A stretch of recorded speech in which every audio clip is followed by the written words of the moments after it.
Swayam Prabha. Digital India. Educated India.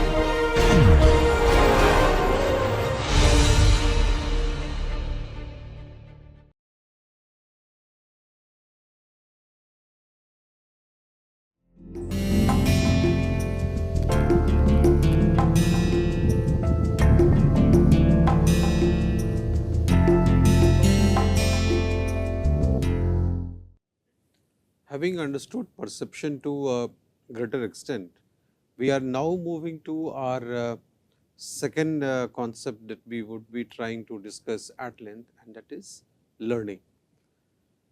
The way we are proceeding as part of this very brief introductory psychology course is that we have first tried to understand how the stimulus, how the sensation from the external world reaches us, how we try to assign meaning to it, thereby trying to understand that how do we perceive things, how do we make out sense of how the world is around us. Now that we have understood how we perceive things, we are now moving a step ahead, trying to understand that having sensed the world, having perceived the world around us, how do we learn things. Okay? So, let us understand what actually we mean by learning in psychology. Learning basically is a relatively stable change, a relatively permanent change in the behavior, which is basically a byproduct of experience. Fine. So, we have our experience coming to us, and those experiences which makes us learn to the extent that certain degree of stable change come to us. So, that next time when similar experience comes, the behavior is by and large guided by whatever has already been learned. This is called learning. Okay. So, that would primarily mean that it is a continuous process, because we always experience one thing or the other in life, and depending on the novelty of the experience, realizing the fact that the stimulus might take a different turn, we do try to modify our behavior. So, depending on the external environment, depending on the incoming experience, depending on the entire synthesis, the relative change that takes place within us, that will guide us, that will facilitate us towards a situation where we yield a response, but we take minimum time to arrive at that very decision that this is the most appropriate response in this given situation. Remember, we are repeatedly saying this fact that as biological creature, we have to basically economize on our effort.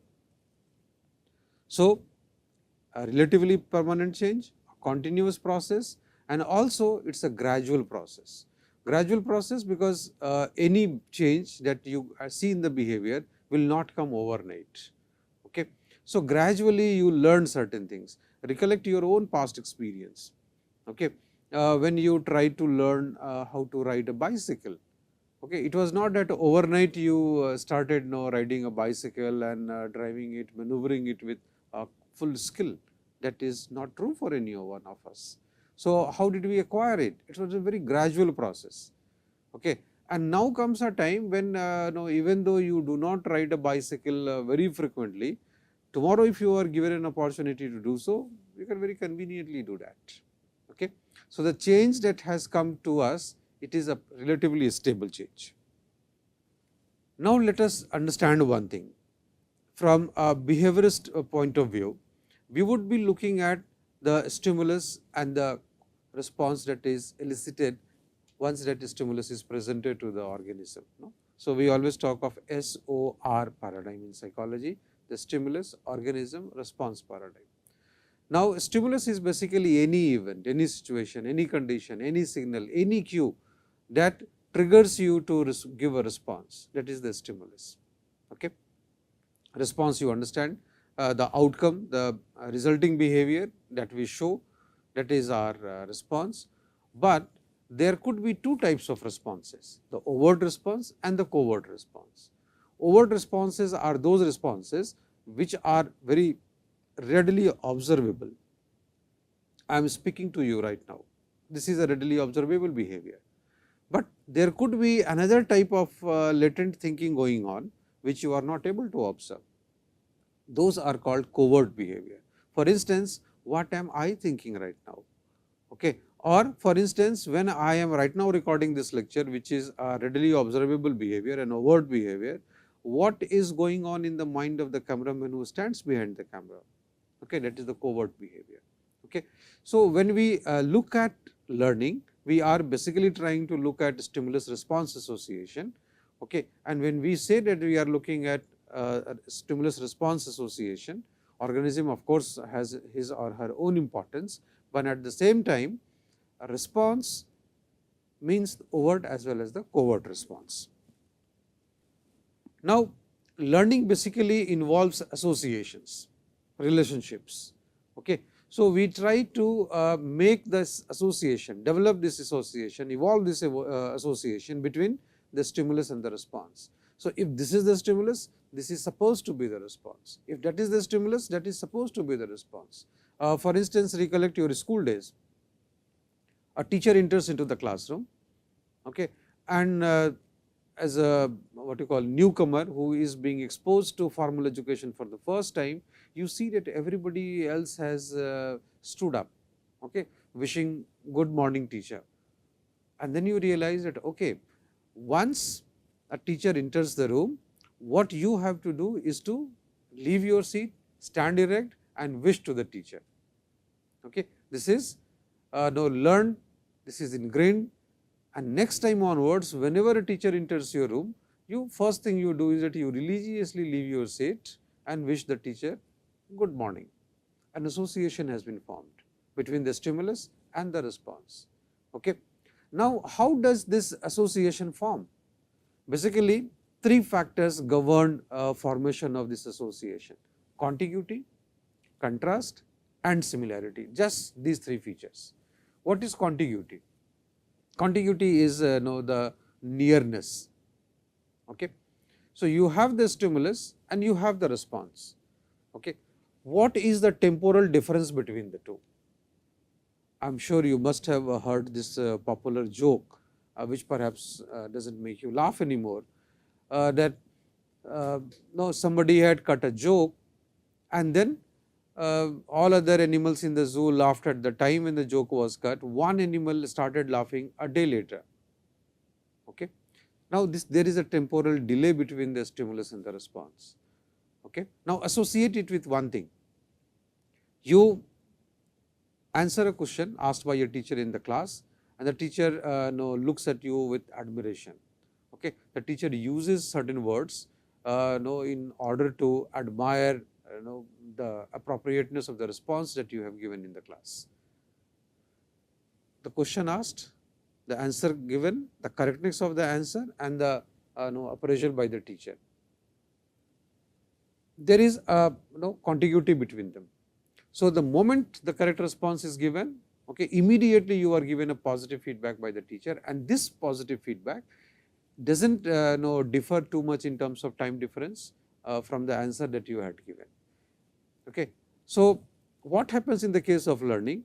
More and more there is a contiguity between the stimulus and the response, higher is the association. You learn exactly, okay, this is what is doable and this is what is not. And therefore, in terms of making the social norms learn, contiguity plays a very important role. As one of the dominant pattern of parenting in our culture, parents will not hesitate scolding the children. Many parents will not even hesitate slapping the child. Okay. Now, you commit an error, and if the magnitude of the error is considered by your parents to be able to trigger punishment, okay, you are immediately scolded. It is not that you for instance use a slang right now, and after 2 days your father calls you and then punishes you, scolds you. That does not happen. The moment you use the slang, the next moment you receive an adverse remark by your father. He scolds you, maybe slaps you, and this is how we learn that fine. although this word exists in the culture, although this word exists in the dictionary, this is a non-usable type of a terminology. Okay. The do's of the society has been learned by you. So, contiguity plays an extremely important role in learning. The second is the contrast factor. Contrast you understand. No? So, the higher is the contrast, the better is the learning, no? Because you can distinguish two things. So, the same example if I take, the appropriateness of the response, the correctness of the word that is being used, and the positive or the negative feedback that is given back to you. You give the correct answer to the teacher and the teacher praises you. You use a slang and your father punishes you. Okay. Now, you very easily understand the contrast between the two situations, and this helps you understand that if this constitutes the do's, then you can understand what the don'ts constitute of. Okay. So, similarly, if you know what are the doable things, the prescribed things, you by default understand what is proscribed. So, do's, don'ts, prescribed, proscribed. Okay. This association can very easily be formed by contrast. And third, we would like to go ahead with the experience, because learning by default is supposed to be a relatively permanent change. So, if it is a relatively stable change, what should it lead to? It should lead you to a point where if there is a similar situation that you are experiencing for the second time or for n number of time, you just extend your previous experience. Okay. And based on the similarity between the two situations, you decide last time this was the appropriate response, therefore, this time also this is the appropriate response. Take the example of the teacher entering the class. Okay. The teacher enters the class, the student leaves the chair, okay, and wishes good morning sir, good morning ma'am.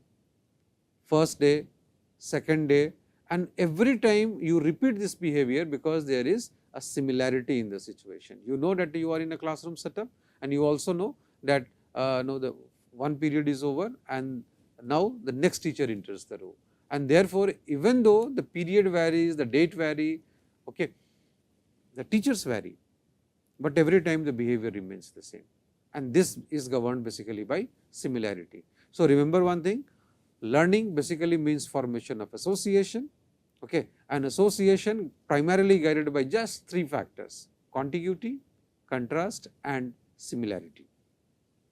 Now, let us understand learning from the point of view of various theories that has been proposed. You can by and large divide the theories into two groups, the behavioral theories and the cognitive theories. Now, basically the behavioral theories are based on the premise that learning takes place as the result of observable responses to any external stimuli, okay, and therefore, it is also known as stimulus response theory. So, what would happen? You have an external stimulus, you observe the behavior, and based on the observation you try to calibrate, okay, and this calibration helps you form that stimulus response association. Okay. The second set of theories are called cognitive theories. Now, cognitive theories basically say that learning is based on mental information processing, okay, which is often in response to a problem situation. So, you are in a problem situation, you try to solve the problem, okay, and now based on the solution that you have arrived in that very situation, you look back and you look at the information processing that has taken place. Information processing basically would require that you have an input, okay, you have an output, and between the input and the output there is a process of transformation.